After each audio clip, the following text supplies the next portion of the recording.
954 251 €. C'est ce que tu peux espérer atteindre dans 30 ans en investissant uniquement 300 € par mois avec la bourse. Tu as déjà dû entendre ce genre de chiffre qui te paraît complètement délirant, voire même inatteignable, et pourtant c'est bel et bien une réalité mathématique et la résultante d'une stratégie bien rodée sur le long terme. Bonjour à tous, je m'appelle Clément, je suis un passionné entrepreneur et investisseur spécialisé dans le long terme depuis maintenant plus de 6 ans et je vais te présenter dans cette vidéo les fondamentaux d'une bonne stratégie d'investissement. Ici, nous n'allons pas parler de crypto-monnaies obscures, de trading hasardeux ou de stratégie magique, mais on va se concentrer sur une stratégie utilisée par les plus grands professionnels tels que Warren Buffett. Déjà, si tu es sur cette vidéo, félicitations. Félicitations parce que ça veut dire que tu as compris qu'il fallait reprendre en main ton avenir financier. Dans une France où l'inflation ne fait qu'augmenter, dans une France où la retraite tient plus de l'utopie que d'une réalité, reprendre en main ton avenir financier est une absolue nécessité. Mais je préfère te prévenir tout de suite. Si tu espères devenir riche dans 1 an ou si tu espères te générer des revenus complémentaires colossaux et ce dès le premier mois sans capital, ou si tu es dans une situation de précarité importante,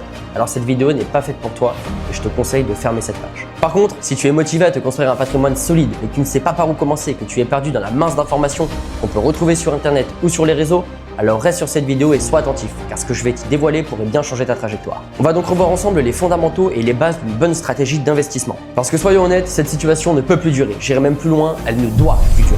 Il y a maintenant plus de 5 ans, j'ai commencé à me prendre de passion pour les investissements et pour l'économie. Grandissant dans la classe moyenne avec des difficultés en fin de mois, j'ai commencé à rechercher des solutions, à essayer de comprendre réellement le système économique qui m'entourait. Et toutes ces recherches m'ont amené à une conclusion dramatique. Ne pas prendre en main ton avenir financier ou investir dès maintenant te ferait tout simplement mourir à petit feu, au même titre qu'un patient qui refuse son traitement. Je mettrai tout ça sur le dos de 2 phénomènes que l'on connaît tous, mais sans forcément en connaître les tenants et les aboutissants.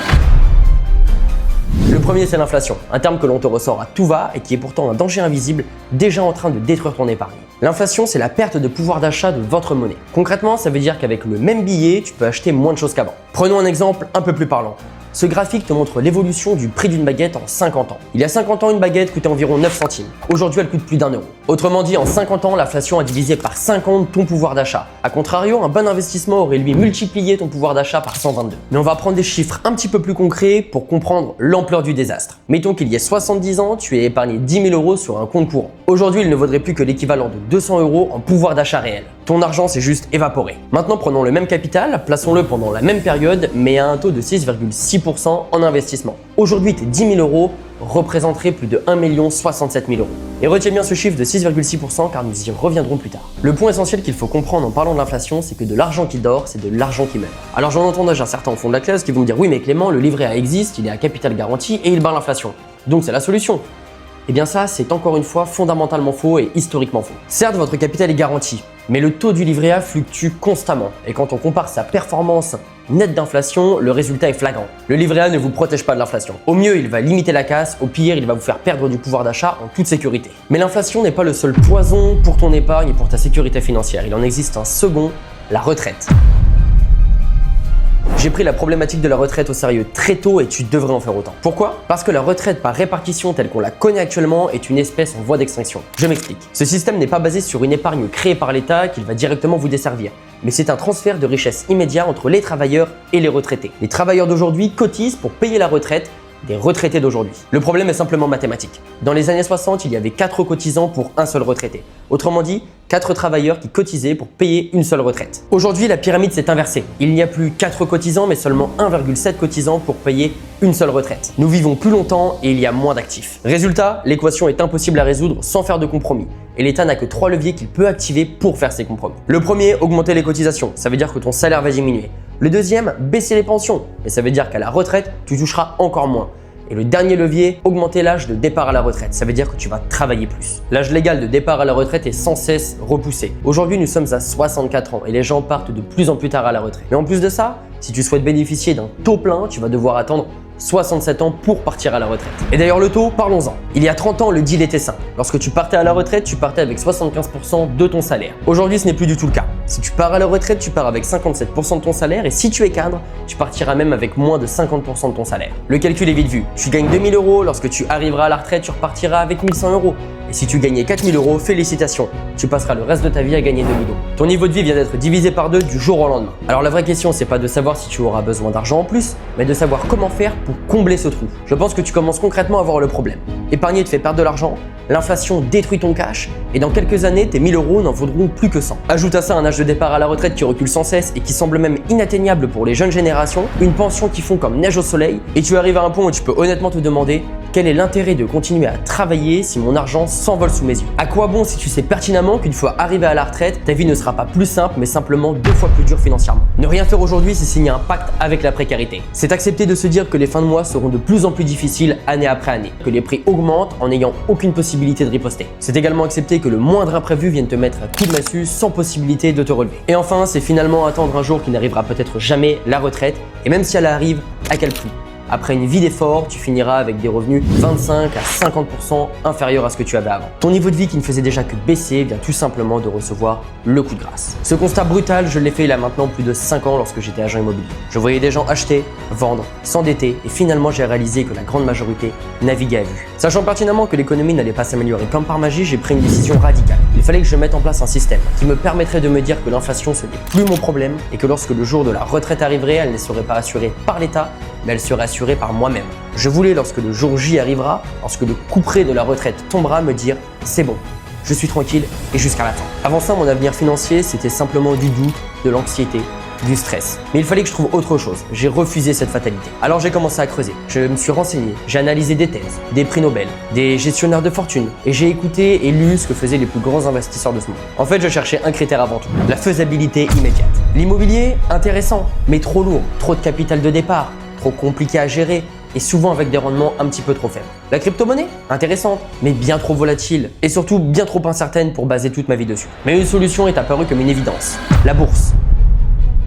Le principe de la bourse est simple. Tu deviens copropriétaire de géants de ce monde comme LVMH, Tesla, Nvidia ou des milliers d'autres. En devenant copropriétaire ou actionnaire, tu vas avoir droit à ta part du gâteau. Ça veut dire que tu vas pouvoir toucher une partie des bénéfices, mais aussi profiter de la croissance de ces entreprises. Mais attention, faut pas foncer tête baissée car toutes les actions ne se valent pas. D'un côté, tu vas avoir des fusées, des monstres comme Nvidia avec une croissance absolument colossale.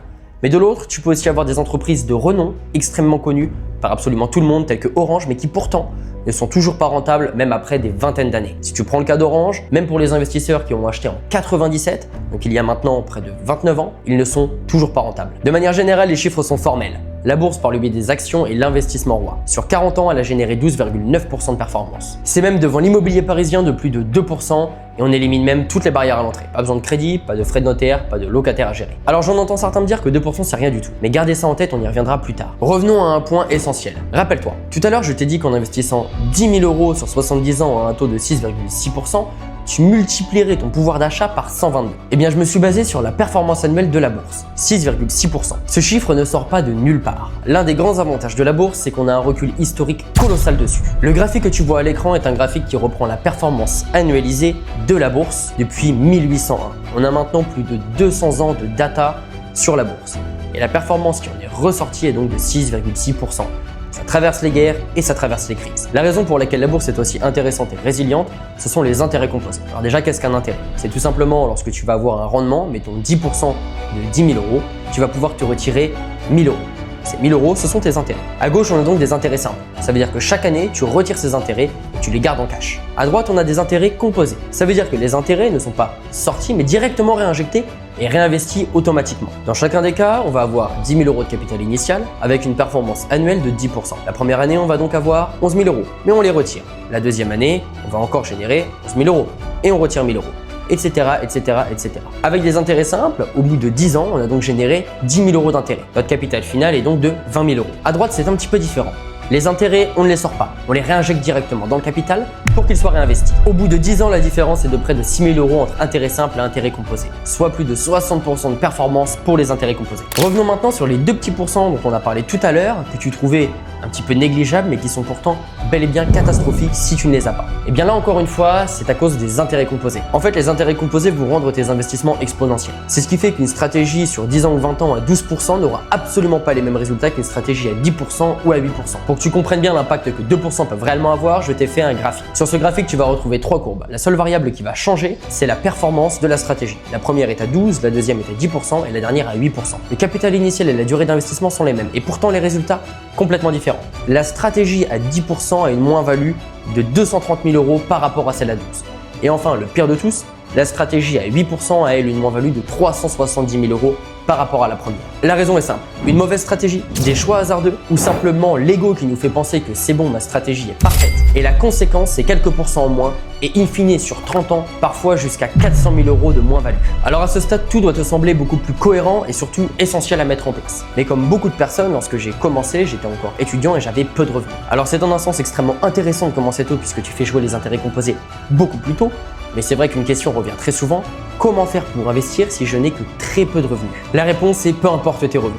Déjà comme on l'a dit, la pire chose à faire c'est de laisser son argent dormir. Donc, même si tu en as peu, fais-la travailler. Et maintenant dans un second temps, oui, il est possible de se créer un gros patrimoine avec peu de capital de départ. Ce qui va réellement compter, c'est la régularité dans tes investissements. Dans notre exemple, pas d'investissement initial, simplement un investissement mensuel de 150 € par mois avec une performance de 13% et ce pendant 30 ans. In fine, tu repartiras avec plus de 550 000 € de capital. Avec ce capital final, tu seras déjà en mesure de te verser une rente tous les mois depuis déjà un petit peu de temps. Et en plus de ça, crois-moi, dans ta vie, tu arriveras à un moment donné à investir plus de 150 € par mois.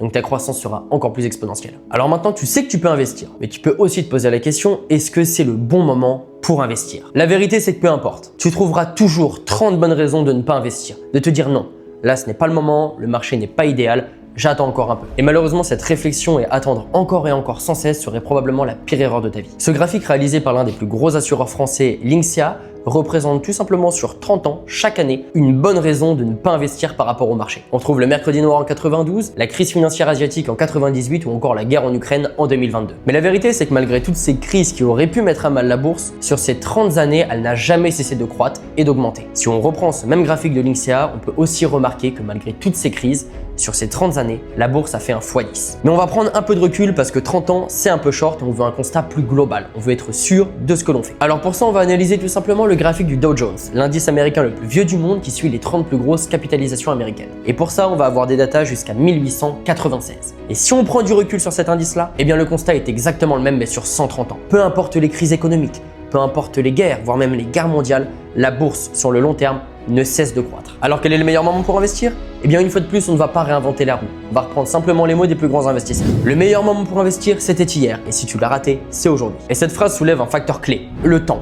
Il est extrêmement important d'investir le plus tôt possible et avec la bonne stratégie. Pourquoi? Car comme on l'a vu, l'un des facteurs primaires, c'est la performance. 1% ou 2% peuvent avoir une conséquence dramatique sur tes investissements. Mais le moment où tu commences et la durée en général de ton investissement a lui aussi un impact extrêmement important sur l'exponentialité des intérêts composés. Prenons donc deux investisseurs, on va dire deux frères. Ces deux investisseurs vont placer tous les mois 150 € et ils vont obtenir une performance tous les deux de 13%. La seule différence, le premier frère va investir pendant 35 ans. Le deuxième, lui, commencera un peu plus tard et n'investira que pendant 30 ans. Eh bien, le constat est une fois de plus extrêmement parlant. En ayant investi seulement 50 plus sur 30 ans, donc finalement relativement peu, son capital n'a pas augmenté que de 5%, il a carrément doublé. Le frère qui a investi seulement 30 ans repart avec 564 000 €. Mais en ayant attendu seulement 50 plus comme son premier frère, il serait reparti avec 1 064 000 €. Donc voilà où j'en étais et là où tu en es potentiellement aujourd'hui. D'un côté, l'inflation qui va venir bouffer ton épargne.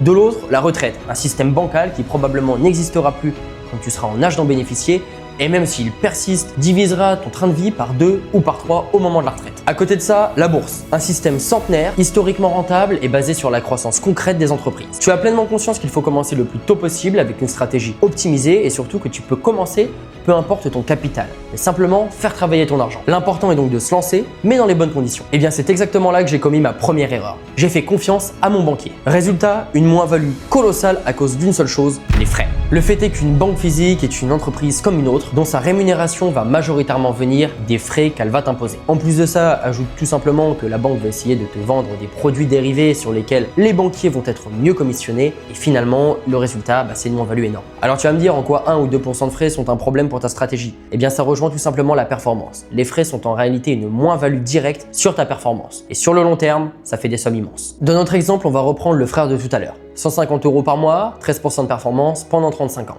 La différence, c'est qu'on va appliquer à ces investissements 3 étapes de frais différents. Dans le premier investissement, il sera à 0,30% de frais. Dans le second, il sera à 1,5% de frais. Et dans le dernier, 3% de frais de gestion, mais on va y ajouter en plus de ça 1% de frais d'entrée, comme les banques physiques le font souvent. Au bout de 35 ans, pour le premier investissement à 0,30% de frais, ça représente 73 000 €, ce qui est déjà colossal. Pour le deuxième, à 1,5% de frais, c'est près de 320 000 € de frais que va devoir payer notre investisseur. Et pour le dernier, on explose les scores. Plus d'un demi-million d'euros de moins-value à cause des frais. En termes de performance, ça représente sur 35 ans une sous-performance de 51%. Donc maintenant, tu es fixé, ta banque, tu l'oublies, c'est toi qui gères tes investissements. Mais maintenant, quelle stratégie utiliser? On en entend énormément sur les réseaux, on en voit parfois dans des séries ou dans des films, et il faut être méthodique au moment de le sélectionner. Tu pourrais être tenté par une stratégie à dividende. Le problème, c'est que trop peu t'en parlent, mais sans t'expliquer le fonctionnement concret d'un dividende. Il faut bien que tu comprennes que lorsque tu reçois un dividende, ce n'est pas de la création de valeur, c'est tout simplement une redistribution des valeurs. Le dividende est déduit du prix de l'action au moment où il est versé. C'est tout simplement de la valeur qui va aller de ta poche gauche à ta poche droite. Cette stratégie souvent fantasmée n'est donc finalement pas optimale du tout. Déjà, ce n'est pas de la création de valeur, mais simplement de la redistribution de valeur. Ensuite, lorsque tu vas percevoir ton dividende, tu vas être imposé à la flat tax, soit 30% sur ton dividende. La stratégie ne fait donc pas jouer les intérêts composés et si tu souhaites le faire toi-même en réinvestissant ton dividende, tu vas simplement t'exposer à de nouveaux frais de courtage, donc payer encore plus de frais. Et enfin, si jamais cet argent tu décides de ne pas le réinvestir, eh bien tu t'exposes tout simplement au problème fondamental, l'inflation.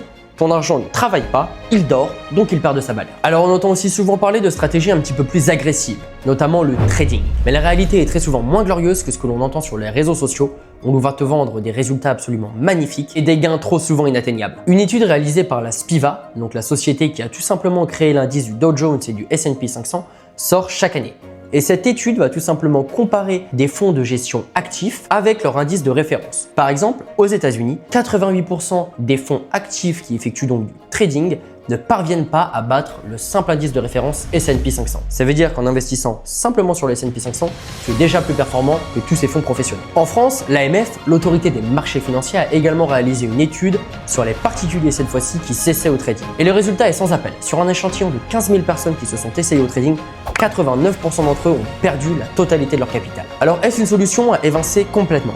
Oui et non. Déjà, si tu souhaites toi faire du trading, il y a des prérequis que tu dois respecter absolument. Déjà, ne t'attends pas à être rentable dans les mois à venir, ni même dans les années à venir. Il va falloir t'y tenir et persévérer. Ensuite, c'est une profession extrêmement complexe qui demande un investissement en termes de temps à 100%.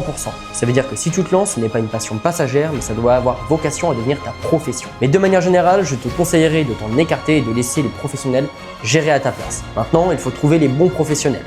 Donc ne fais pas confiance à n'importe qui, demande des résultats concrets et fiables avant de faire confiance à qui que ce soit dans le domaine du trading et de la gestion de fonds. Une autre stratégie qui pourrait te tenter serait le stock picking. On l'entend partout, la sélection d'actions individuelles. Alors j'ai une question pour toi, laquelle de ces 4 actions a été la plus intéressante à détenir au cours de ces 5 dernières années? Netflix, Amazon, Nvidia ou Air Liquide? La réponse, aucune de ces 4-là. Il valait mieux acheter l'action Enphase.